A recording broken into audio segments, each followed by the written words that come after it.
नमस्कार दोस्तों। आज फिर एक और कहानी के साथ मैं आपके समक्ष उपस्थित हूँ। आज की कहानी भी बड़ी अनोखी है। आइए इसका आनंद लेते हैं। एक समय की बात है। उषा नाम की लड़की थी। उसे स्कूल में दिए गए कार्यों में बड़ी रुचि थी। एक दिन उषा के स्कूल में गर्मियों की छुट्टियां पड़ने से पहले उसकी अध्यापिका ने सभी को विभिन्न पक्षियों के चित्र दिखाकर चिड़िया पर निबंध लिखने के लिए कहा था। सभी बच्चों को स्कूल खोलते ही निबंध अध्यापिका को दिखाना था। पक्षियों की रंग बिरंगी किताब उषा को बहुत पसंद थी। जब अध्यापिका ने बताया कि उन पर निबंध लिखना है और सबसे अच्छा निबंध लिखने वाले को इनाम में वह किताब मिलेगी, तो उषा खुश हो गई। अध्यापिका ने सभी पक्षियों से जुड़ी कुछ कहानियां भी बच्चों को सुनाई। उसके बाद स्कूल में गर्मियों की छुट्टियां पड़ गई।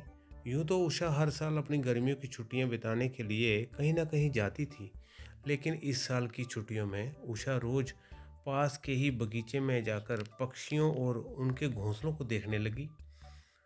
उस बगीचे में गोरैया, दर्जिन, लवा जैसे बहुत से पक्षी आते थे।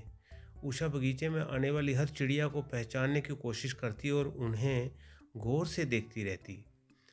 उषा देखती थी कि हर चिड़िया एक एक घास, पत्ती, पंख आदि को जोड़कर कैसे अपना घोंसला बना रही है।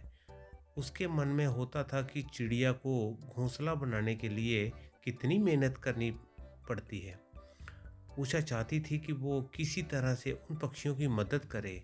एक दिन उषा ने देखा कि पास के बगीचे में शरारती लड़कों ने लवा चिड़िया का घोंसला तोड़ दिया है। उषा को ये देखकर बहुत दुख हुआ। उसने सोचा कि क्यों ना मैं इनके लिए खुद ही एक दो घोंसला बना दूं। शायद ये इसका इस्तेमाल कर लेंगी। उषा को लगा कि वो कुछ ही देर में घोंसला बनाकर तैयार कर देगी, लेकिन उषा पूरा दिन तिनकों और दूसरी चीज़ों से चिड़िया का घोंसला बुनती रही। बड़ी मुश्किल से जब घोंसला तैयार हुआ तो घोंसले को पेड़ पर टिकने के लिए कुछ नहीं मिला। उषा की माँ ये सब देख रही थी।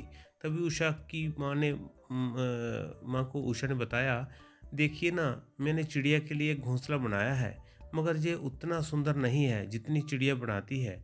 मैंने सोचा था आसानी से एक सुंदर घोंसला बन जाएगा, लेकिन ऐसा हुआ नहीं। ये घोंसला अंदर से काफ़ी कठोर बन गया है।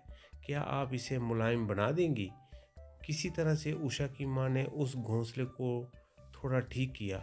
उसके बाद उषा ने उस घोंसले को धागे की मदद से पेड़ पर टिका दिया। अब बगीचे में बैठकर उषा लवा पक्षी के आने का इंतज़ार करने लगी। वो पक्षी बगीचे में आए तो, लेकिन उषा द्वारा बनाया गया घोंसला उन्होंने इस्तेमाल नहीं किया। उषा के साथ उसकी माँ भी बगीचे में आई थी।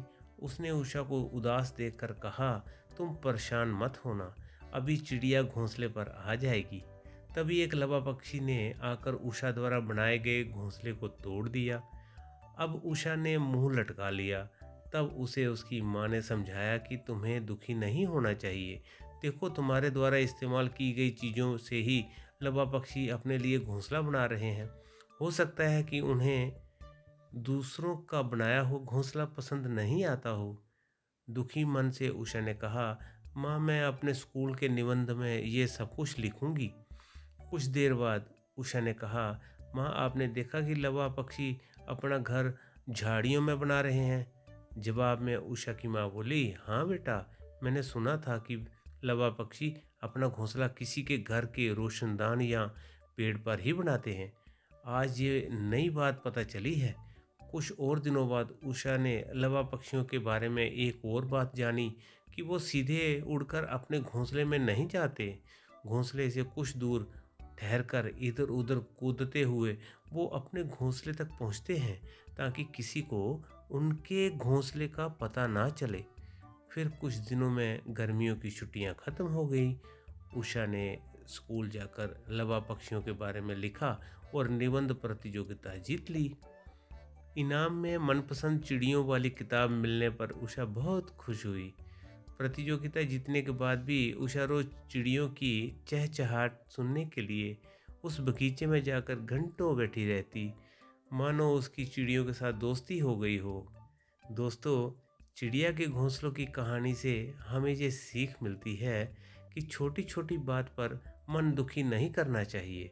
साथ ही आसपास की चीज़ों पर ध्यान देने से हमें काफ़ी कुछ नया जानने को मिल सकता है।